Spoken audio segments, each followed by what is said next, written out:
Fala pessoal, tudo bem com vocês? Espero que sim, espero que bem. Sou Renô Ribeiro, sejam todos bem-vindos ao nosso canal. No vídeo de hoje eu vou fazer uma reflexão sobre como ficar rico mesmo sendo CLT ou funcionário público, seja municipal, estadual, federal, não importa. Você pode enriquecer, ter uma vida confortável com o que eu vou dizer aqui, mas eu sei que muita gente não vai assistir esse vídeo, talvez não vai curtir. Esse vídeo é daqueles vídeos que não dá muita visualização. Meu público é mais para homens solteiros, separados, divorciados, homens jovens, homens mais velhos e eventualmente mulheres. O que eu vou dizer aqui serve para todas as pessoas, independente da sua situação. Você lembra daquela fábula da tartaruga e da lebre, que as duas apostam uma corrida e a lebre corre muito e a tartaruga fica sempre devagarinho, andando num ritmo muito lento, e o coelho, a lebre, se achando o máximo, né, resolve tirar uma soneca, porque ela está com uma vantagem tão grande em relação à tartaruga, que ela resolve dormir. Quando ela acorda, o que aconteceu? A tartaruga já a ultrapassou, já está perto da linha de chegada e vai ganhar a corrida, e acaba ganhando a corrida. Por quê? Por que isso acontece? Isso é uma grande lição, e nós frequentemente nos esquecemos. Principalmente hoje em dia a gente se esquece muito disso, de ter o que a tartaruga tem. É perseverança, paciência e constância. Não importa muito se você ganha 2 mil, 5 mil, 10 mil, 20 mil. Para que você possa ser uma pessoa bem-sucedida, o importante é que você gaste menos do que você ganha. Então, ganhar mais ou menos não importa tanto quanto o saldo que fica todo mês na sua conta após você passar o mês. É a diferença do que você ganha para o que você gasta que vai te enriquecer. Eu estou aqui em Brasília, eu vou dar o exemplo de Brasília, de como pessoas que não são ricas, não tiveram cargos muito destacados, conseguiram um grande patrimônio e conseguiram vencer na vida. Por exemplo, policiais, bombeiros, funcionários públicos, motoristas, vários desses cargos em que as pessoas tinham tinham estabilidade. E a estabilidade, ela entra na questão da constância, porque todo mês você vai ter um salário. Então é importante que você, mesmo que esteja na iniciativa privada, para que você possa enriquecer, que você possa trabalhar o mais cedo possível e que possa, com isso, ter algum acúmulo, mesmo que seja pouco. Uma coisa que aqui deu muito certo é essa questão dos loteamentos. Sejam eles, aqui em Brasília a gente tem um problema de grilagem, mas em outros estados e municípios a gente pode fazer um paralelo com os terrenos baratos. Terrenos baratos em regiões periféricas e que têm um potencial de desenvolvimento por conta da sua localização. Essas pessoas que hoje estão com vários casarões, com várias casas, que estão às vezes com múltiplas propriedades para aluguel e para moradia, foram essas pessoas que eram comuns e que investiram desde sempre, desde cedo, ao longo do tempo, nesses empreendimentos imobiliários. Estou dando só um exemplo, porque é o que deu certo em Brasília e em muitas capitais. O brasileiro tem essa tradição de investir em imóveis e alguns não, né? Os coaches de finanças mandam que a pessoa não tenha casa, que invista o seu rico dinheirinho em renda fixa, em tesouro direto, tudo bem. desde que você tenha o dinheiro. Só que o pobre, ele não tem o dinheiro, mas ele tem, às vezes, a condição de comprar um terreno, um lote, num lugar mais afastado e investir naquilo ou deixar para valorização, ou morar, ou fazer uma pequena casa e alugar. E assim, com constância, com propósito, com objetivo, com os juros compostos, com a valorização e com, mesmo que o imóvel não valorize tanto, mas ele vai, vamos dizer assim, sendo corrigido pelo valor da inflação. E isso não é todo o investimento que dá essa segurança. Enfim, eu decidi fazer a segunda parte do vídeo aqui no shopping. Vamos dar uma passeada aqui e vamos continuar falando dessa questão. Voltando novamente para o exemplo dos imóveis, eu inclusive conheci um colega e amigo, que ele certa vez ele me confidenciou que que tinha um terreno ali na Vicente Pires. Para quem não é de Brasília, a Vicente Pires é mais ou menos na altura de Águas Claras, era o que se conhecia como cidades satélites. É fora do plano piloto, mas hoje em dia são regiões administrativas e muitas delas bastante valorizadas. Então esse colega, ele falou que uma pessoa ofereceu um lote para ele de 400 metros quadrados em Vicente Pires, a troco de um carro. Ele tinha uma Pampa antiga, e ele ofereceu esse lote para trocar numa Pampa. Ele disse que não quis fazer essa negociação.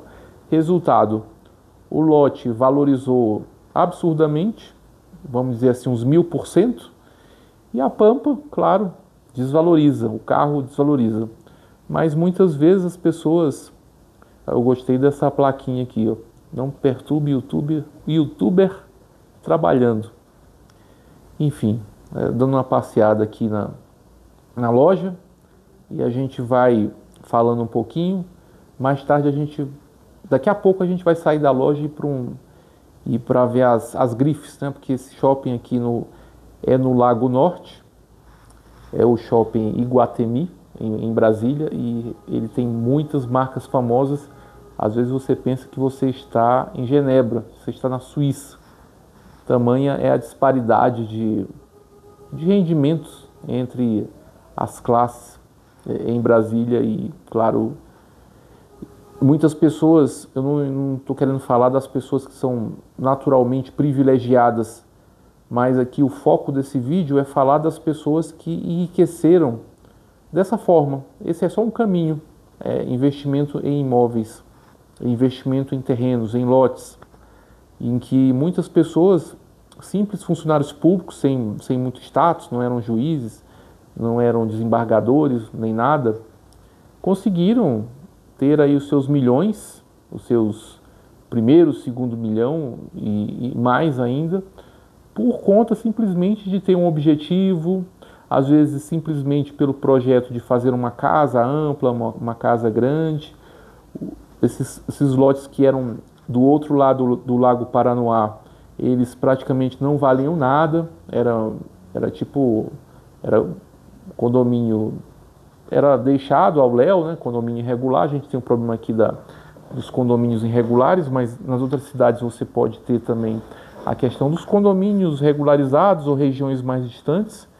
E esses imóveis, eles hoje em dia, um lote no Lago Sul, no Lago Norte, vale milhões, vale muito dinheiro.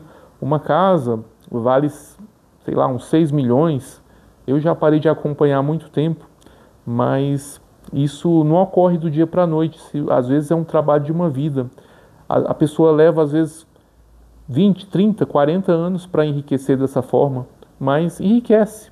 Vende a casa, tem múltiplos terrenos, às vezes comprou um terreno baratinho, o que poderia ser algo equivalente hoje a R$ 1.500, a R$ 5.000, ele multiplica muito com o passar do tempo.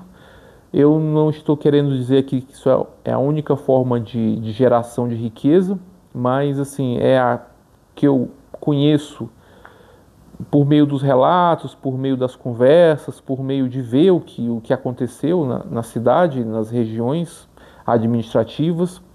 Mas o que eu quero dizer aqui é que você deve ter constância, você deve ter um objetivo, foco. Quanto mais cedo você sair da casa dos seus pais e da cidade em que você mora, melhor. É bom você conhecer novas cidades, novas culturas. É bom que você tenha um emprego o mais cedo possível e possa ter essa constância de sempre juntar mais do que gasta, né? O saldo tem que ser positivo. E não importa se é muito, se é pouco, o que importa é que o tempo vai jogar ao seu favor. Você investindo em imóveis, por exemplo, né? Não é a única coisa, poderia...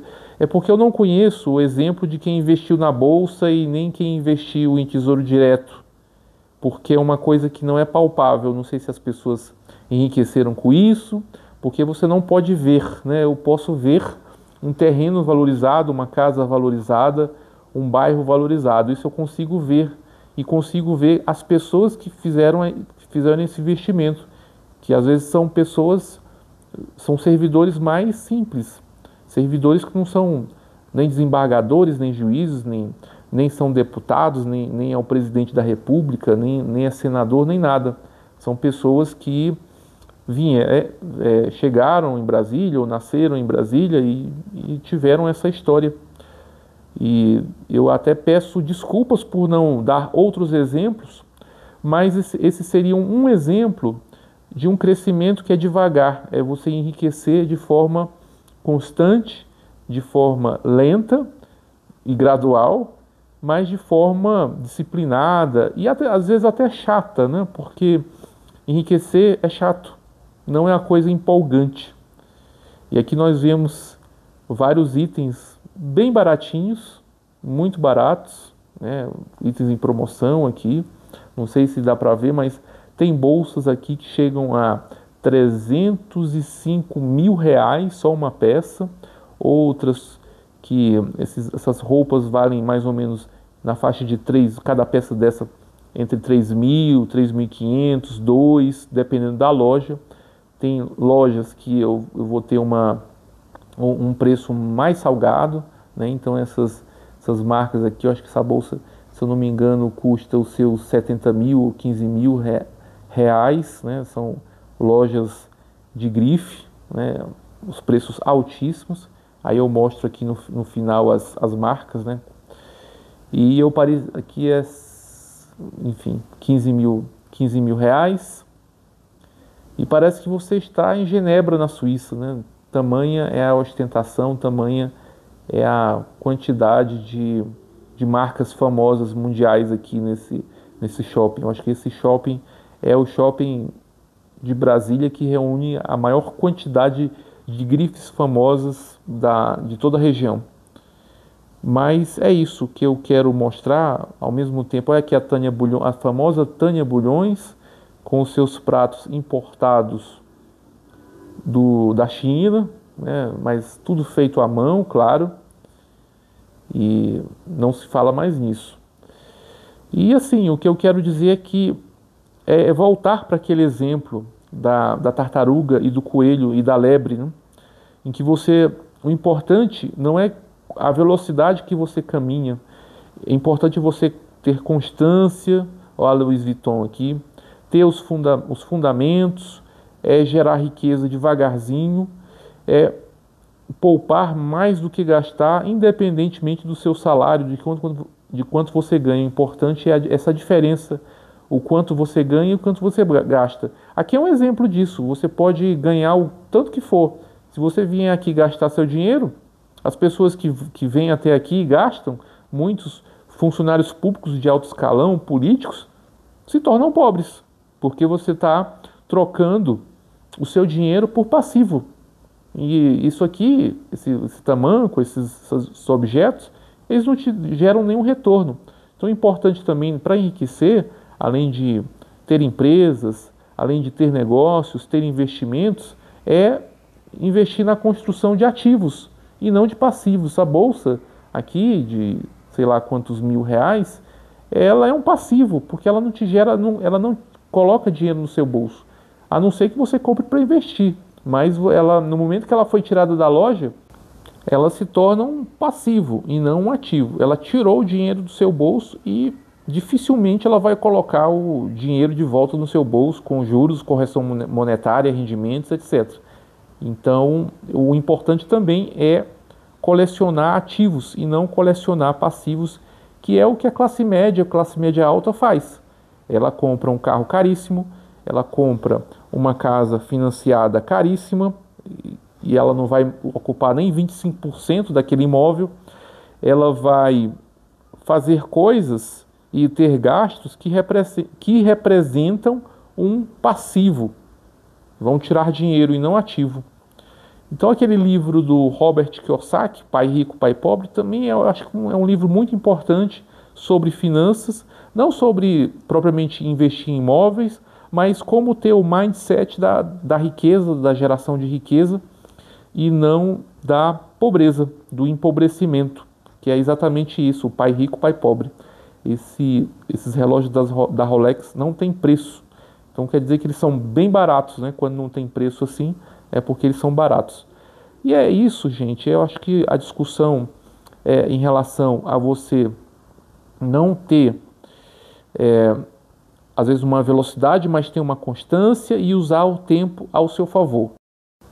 E é isso, gente. Obrigado por ter assistido até aqui. Um abraço. Até o nosso próximo vídeo. Tchau, tchau. Não esqueça de curtir, se inscrever e comentar. Obrigado.